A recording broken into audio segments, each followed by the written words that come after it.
حضرت حکیم ابن حزام رضی اللہ تعالی عنہ کہتے ہیں کہ میں نے ایک مرتبہ رسول کریم صلی اللہ علیہ وسلم سے کچھ مانگا تو آپ صلی اللہ علیہ وسلم نے عنایت فرما دیا۔ میں نے پھر دوبارہ مانگا تو آپ صلی اللہ علیہ وسلم نے اس وقت بھی عطا کیا، اور پھر مجھ سے فرمایا کہ حکیم یہ مال سبز و شیریں ہیں، یعنی نظر میں خوشنما اور دل کو لذت دینے والا ہے، لہٰذا جو شخص اس مال کو بے پرواہی سے یعنی بغیر ہاتھ پھیلائے اور بغیر طمع و حرص کے حاصل کرتا ہے تو اس میں برکت عطا فرمائی جاتی ہے،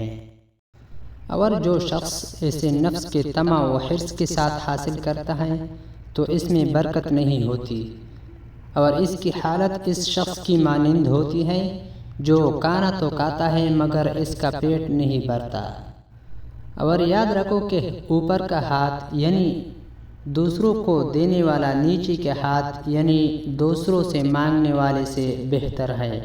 حکیم رضی اللہ تعالی عنہ کہتے ہیں کہ یہ سن کر میں نے عرض کیا کہ یا رسول اللہ صلی اللہ علیہ وسلم،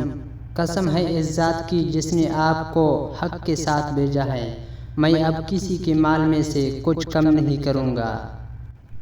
یہاں تک کہ میں اس دنیا سے جدا ہو جاؤں، یعنی موت کی آغوش میں پہنچ جاؤں۔ حضرت عمر بن خطاب رضی اللہ تعالی عنہ کہتے ہیں کہ جب نبی کریم صلی اللہ علیہ وسلم مجھے زکوٰۃ وصول کرنے کی اجرت عطا فرماتے تو میں عرض کرتا کہ یہ اس شخص کو دے دیجئے جو مجھ سے زیادہ محتاج ہو۔ آپ صلی اللہ علیہ وسلم اس کے جواب میں فرماتے کہ اگر تمہیں حاجت و ضرورت ہو تو اسے لے کر اپنے مال میں شامل کر لو، اور اگر حاجت و ضرورت سے زیادہ ہو تو خود خدا کی راہ میں خیرات کر دو۔ نیز یہ بھی فرماتے کہ جو چیز تمہیں بغیر طمع و حرص اور بغیر مانگے حاصل ہو